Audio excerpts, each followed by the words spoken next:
Hello, and welcome to the Logistics Management Podcast Series. My name's Jeff Berman. I'm Group News Editor for Logistics Management Magazine and also the Peerless Media Supply Chain Group. Today, I'd like to welcome Dennis Moon to our podcast. Dennis serves as COO for Atlanta-based Roadie, which is a UPS company. Dennis has served in executive management positions in both public and privately held companies over the past 15 years, including as Executive Vice President for Medivex Corp., a medical device and technology company, as well as Chief Operations Officer for JCS, where he assisted in the sale of the company to a private equity fund and remained COO of the JCS division for correctional healthcare companies. As COO, his responsibilities included supervising the day-to-day operations and maintenance of more than 50,000 monthly clients and more than 200 city, county, and state contracts, 70 physical office locations, and more than 400 employees in more than 1.8 million financial transactions per year. And prior to his career in executive management, Dennis served in the U.S. Army as an intelligence analyst and combat engineer with TS/SCI clearance. He holds a bachelor's degree from the University of Central Florida. Hey, Dennis, welcome to the podcast. Thanks, Jeff. Appreciate it. Yeah, absolutely. It's great to have you.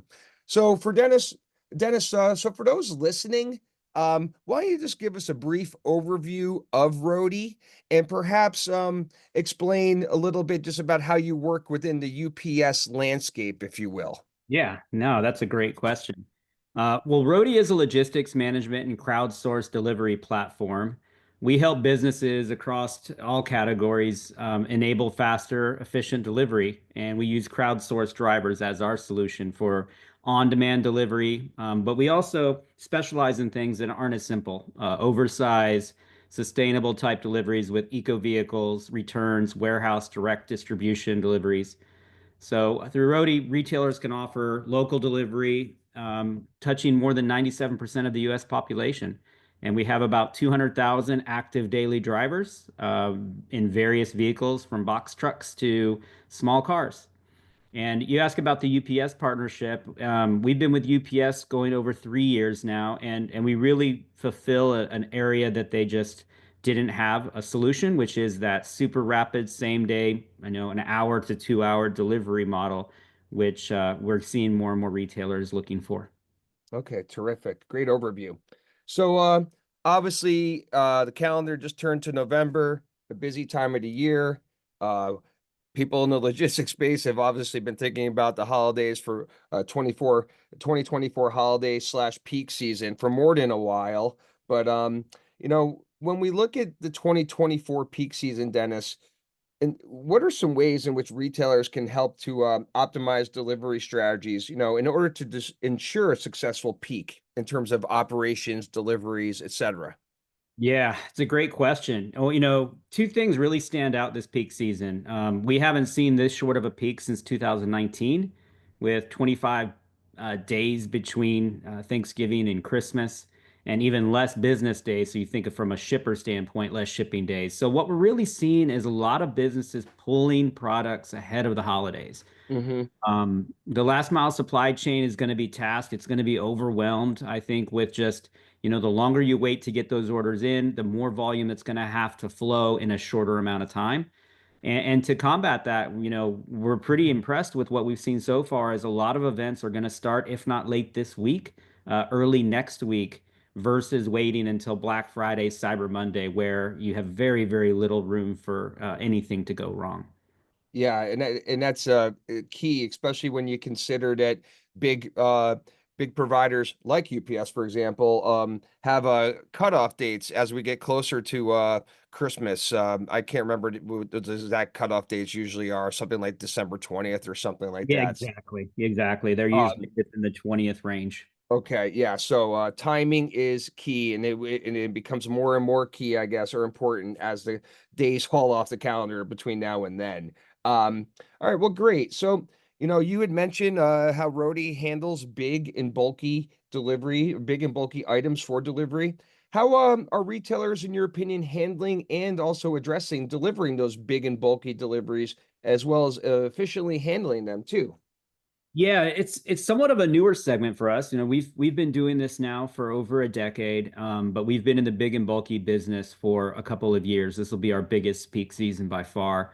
I'm going to throw some statistics at you to kind of Yeah. paint a picture. So we did a survey of our retail partners, and we have a lot of the Fortune 500 retailers on our platform, and 36.7% of them face complex challenges when it comes to oversized items.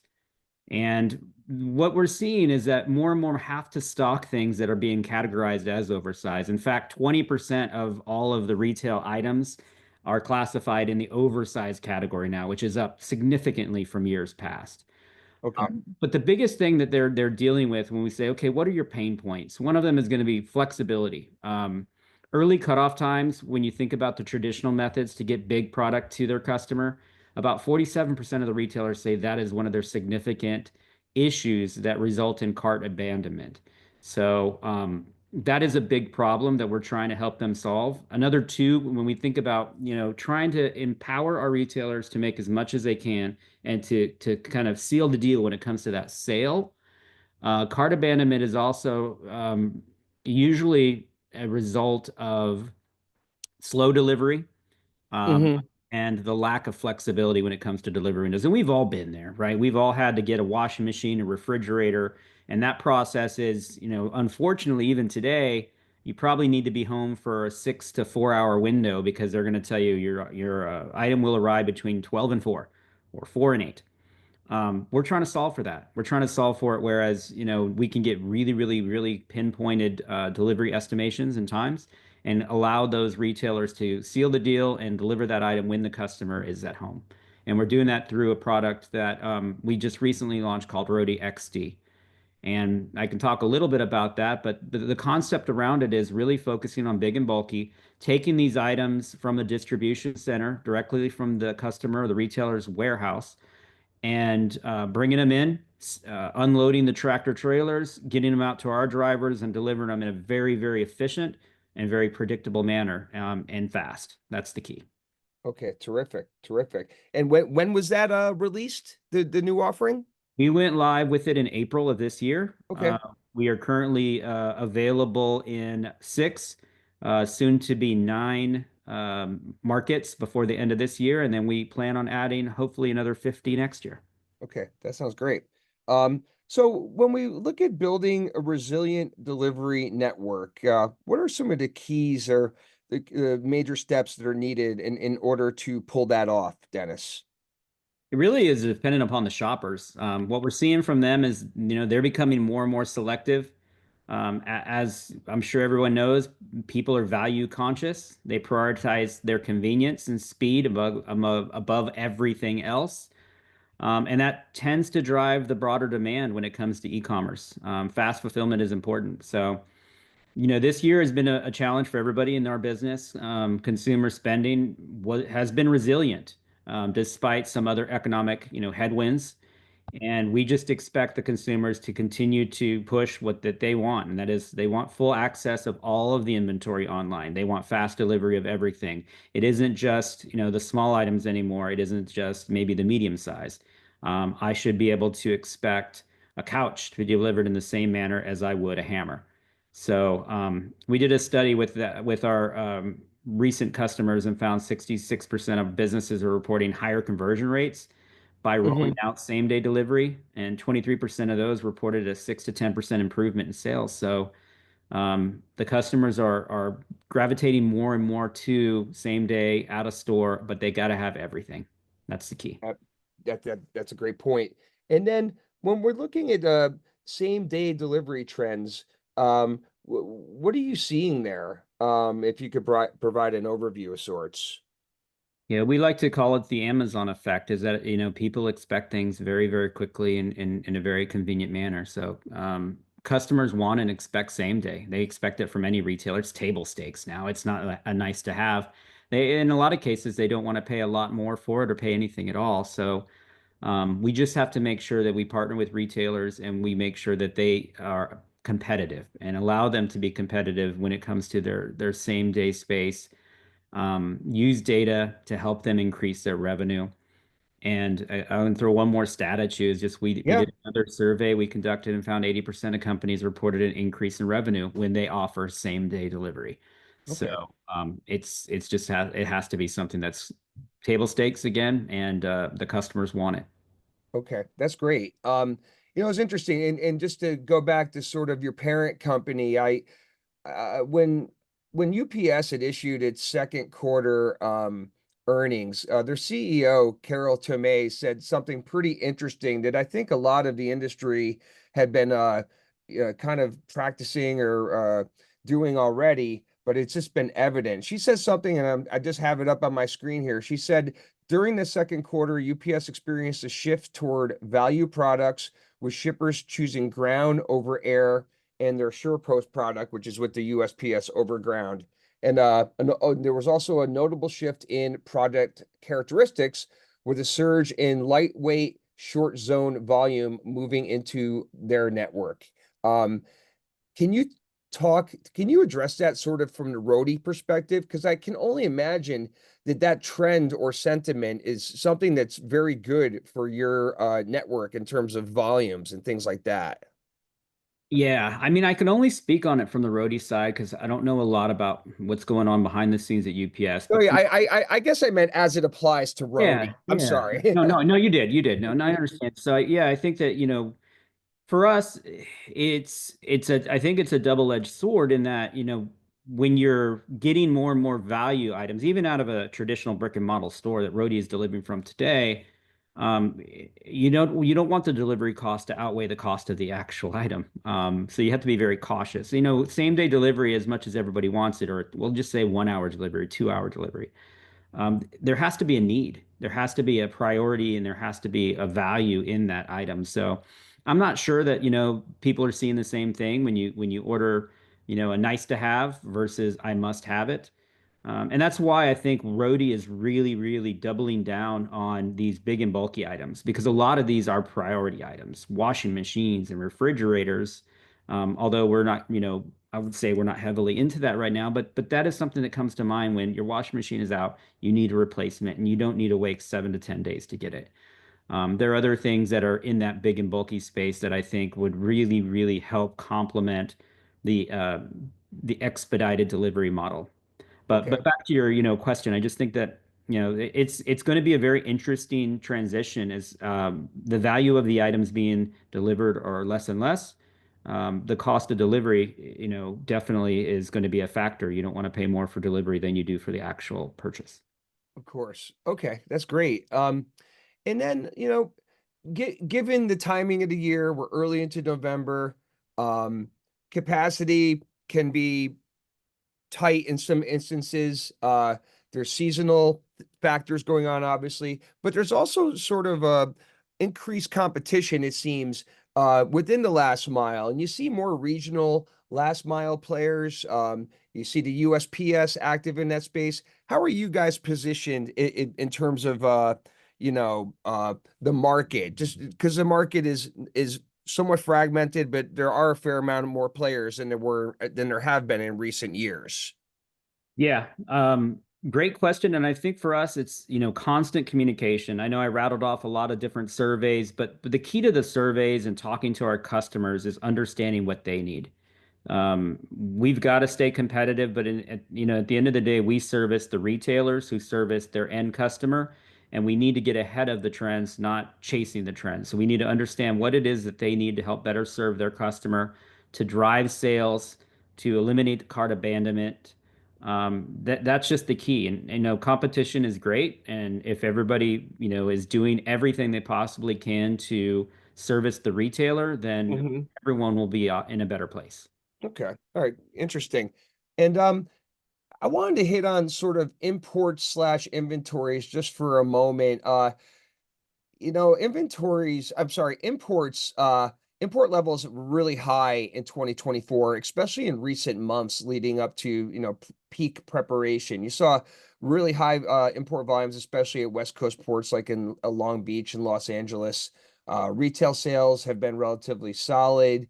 Um, do you think there's a sense of retailers being in a better position this year relative to last year, or especially the year before when inventories were quite tight and there was a bit more of a destocking element to things. In other words, you don't really have to worry as much. Does this? It seems to me, at least, you don't have to worry as much about stock outs and things like that, and you're more able to confidently make sure that consumers are getting what they want and what they order. Is there a feel? Is that a feeling or a sentiment that you're seeing at all? Yeah, we definitely felt the crunch in previous years when it came to inventory management. I think part of it is what I had mentioned earlier. It is moving product earlier into the sales cycle.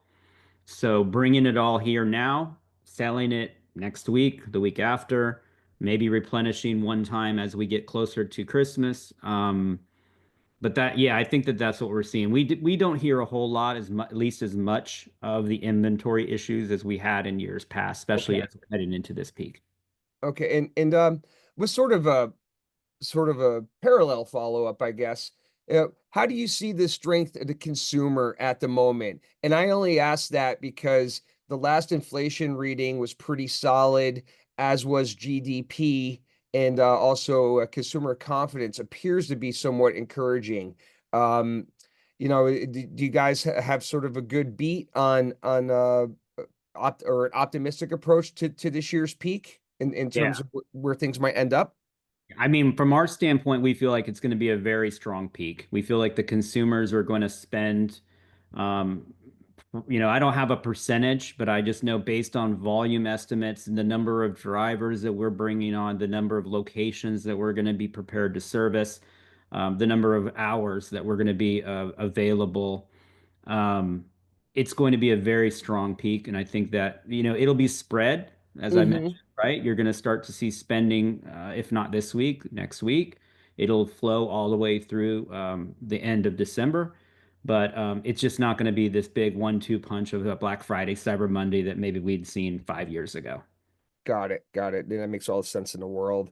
Um, and then just a couple more quick ones. Could you just sort of walk us through a basic example of the Roadie model? And it could even be pre-UPS. When I used to talk to Mark Gorlin in the past, he would tell me, he would always sort of talk about the gig economy element to it, how all Mhm. you need is a car and you can kind of get going.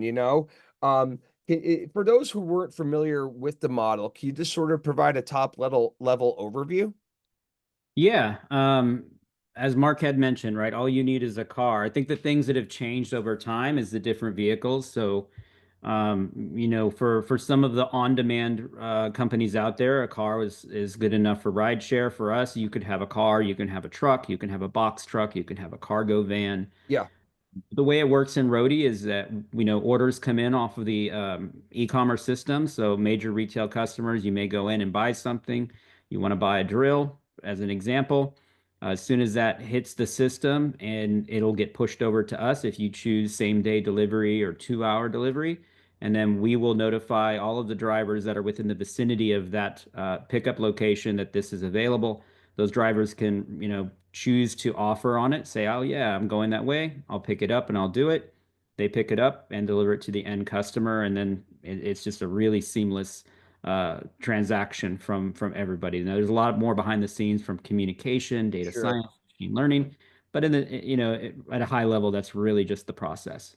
Okay, terrific. And then just to wrap up, and this is something I've been asking a lot of people about lately, Dennis, is this simply AI in terms of, are there any ways in which you guys are leveraging AI to augment operations, or if you're not currently, are you thinking about it down the road?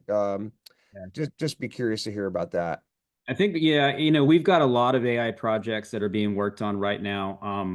Then we just have to take a look at which ones will have the biggest impact, both from the drivers. So now we're kind of flipping it. The drivers are our number one concern about making sure that their processes are easy and that communication is flawless and seamless. So we're really utilizing AI to improve support, help use it to do predictive outreach. So identifying areas that we might see, hey, As an example, there's some traffic or there's some weather, or we received any type of communication from the end recipient that there was some sort of reason that this wouldn't be a super easy delivery.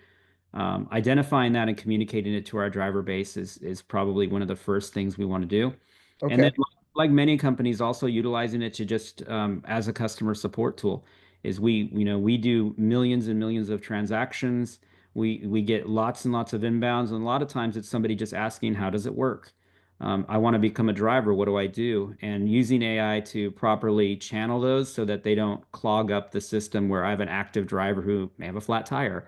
I want to deal with that as fast as we possibly can, versus people who are just looking for general information. So I think AI is going to be really, really powerful when we put it into that context. Okay, great, great.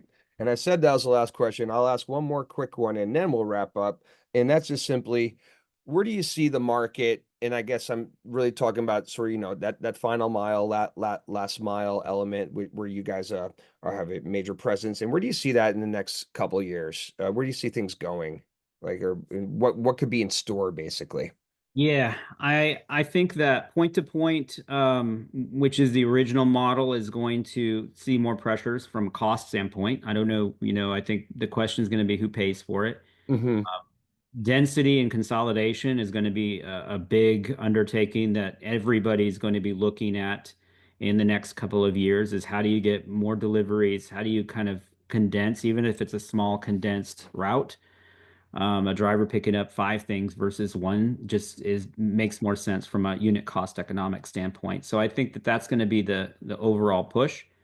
The other thing is just asking the end customers, while we were in the pandemic, super fast delivery was really popular. Is it that important? So there'll be items that you do need. I've got a sprinkler that broke and I need to fix it. Get it to me in 30 minutes. Mm-hmm. There'll be other things that if it shows up tomorrow, is that okay? If it shows up by the end of the day, is that okay? And I think we're going to see more and more flexibility on the end consumer side as well. Okay, that's great. That'd be really interesting. All right, Dennis. Well, look, this brings us to the end of our time for today's podcast. On behalf of Logistics Management Magazine and the Peerless Media Supply Chain Group, I'd like to offer up a big thank you for spending some time with us today. Well, thank you for having me. It's been fun. Yeah, absolutely. And for those listening in, please feel free to check out Roadie online, simply www.roadie.com, Roadie. And they're also on Twitter, simply at Roadie, as are we at Logistics Management, and we are at Logistics MGMT.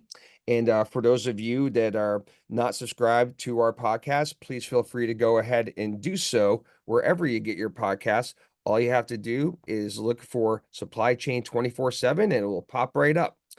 Thanks, everybody. Have a good day, and we'll talk to you next time.